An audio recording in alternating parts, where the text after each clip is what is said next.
maybe you'll come to your senses? She's not a beauty, after all, the husband spitefully snapped in front of the registry office. There were 10 minutes left until the divorce. And why do you need someone who's not beautiful when you have such beauties? Lilia's thin lips twisted.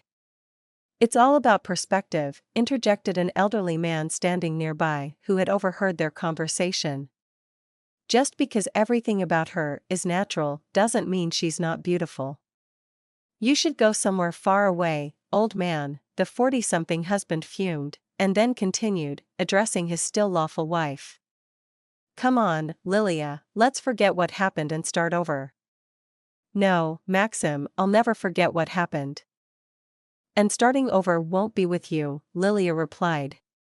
She remembered forgiving her husband once when she caught him cheating with her friend. He had blamed it all on her, claiming she had thrown herself at him and spiked his drink. But why had he ended up at her apartment? To fix a shelf. Lilia knew he was lying, but gave him a second chance because she loved him. Oh, how she loved him from the moment she saw him at her classmate's wedding. She got married late, at 30, though in today's world that's not late at all, just right.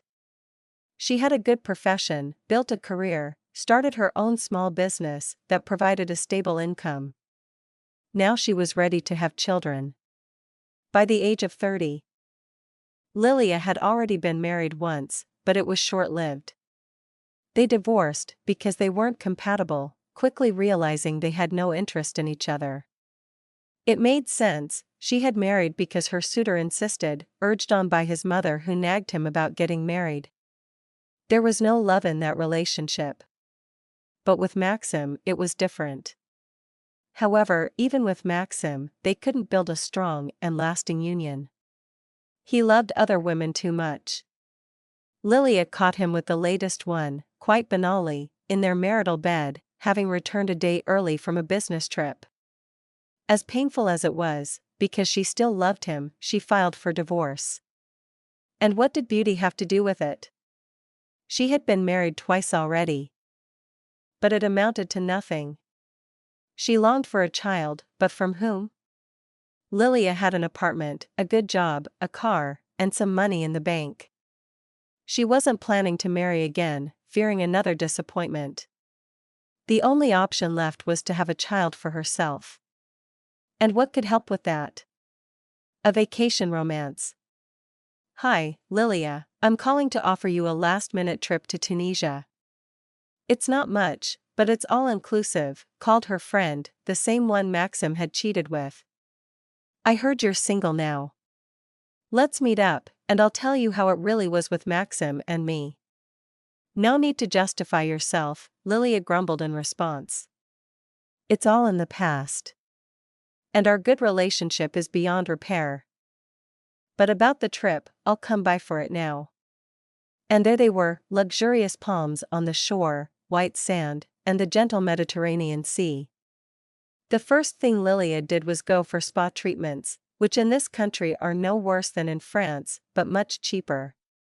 After the first relaxing massage, she felt much better. Even though she had told her husband that the past was in the past, it still haunted her. Maxim often appeared in her dreams, making her either angry or sad. But here, it was as if all her sorrows were lifted. By the third day, Lilia, deemed not beautiful by her ex-husband, felt like Aphrodite. She felt so light and at ease. Local machos showered her with compliments. But she didn't pay much attention.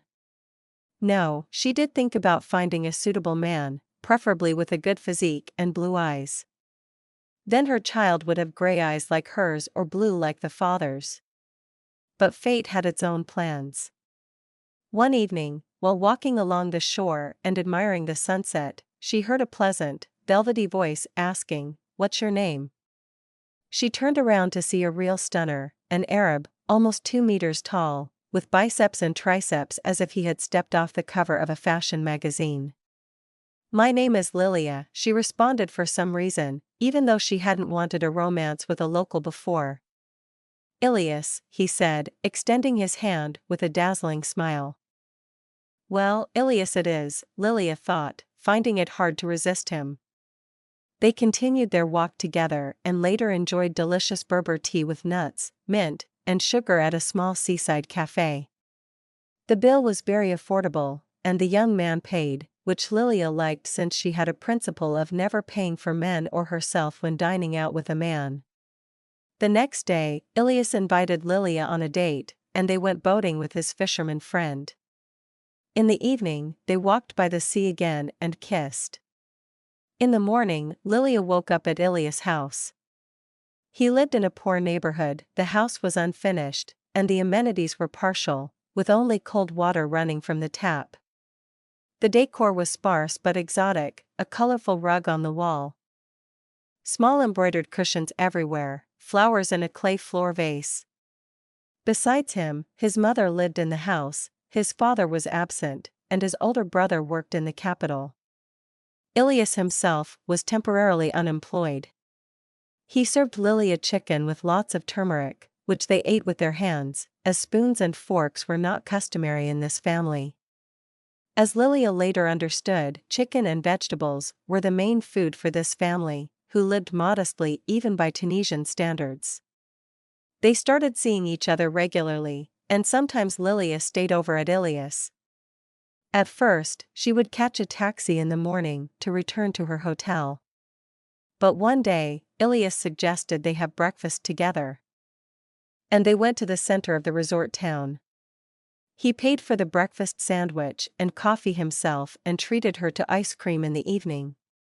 This became their routine.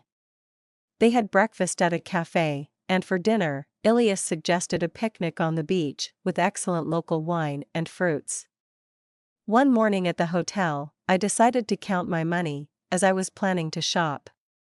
Suddenly, I realized I had less money than before. No, the main stash was still in the room, but the amount I carried with me was missing half. Although it wasn't more than 50, it left a bitter taste, because there was no one else to suspect but Ilias. I decided to check my suspicions. Before the next date, I put a few dinars in my wallet, counting them carefully. The next morning, when I returned to the hotel from Ilias, almost half of them were gone. So my Arab friend had been pilfering from me. The breakfasts and picnics were on my account, and he was enjoying tea and ice cream with me at my expense. That morning, I laughed for a long time. So, Lilia, I thought I was different from those silly women or grandmothers who paid for their Eastern friends and gave them gifts. But it turned out I was just like them, only I didn't know it. During our time together, Ilias even got a haircut and bought a new t-shirt. He gave me cheap beads from his mother, and I gave him a painted wooden spoon and a bottle of strong drink. Lilia never saw him again, and there were only 2 days left before her return. He came by, but she didn't leave the hotel grounds, where it was strictly forbidden for locals to enter the tourist zone. Soon, Lilia gave birth to a child, a boy with blue eyes, but not from Ilias. Upon her return, she had trouble getting her suitcase and contacted the airport's lost luggage service, where she met Ilya. She swapped Ilias for Ilya and didn't regret it, she laughs now. Her third husband, Ilya, with whom Lilia had a son and a daughter, is the most wonderful, the most faithful, and the most beloved.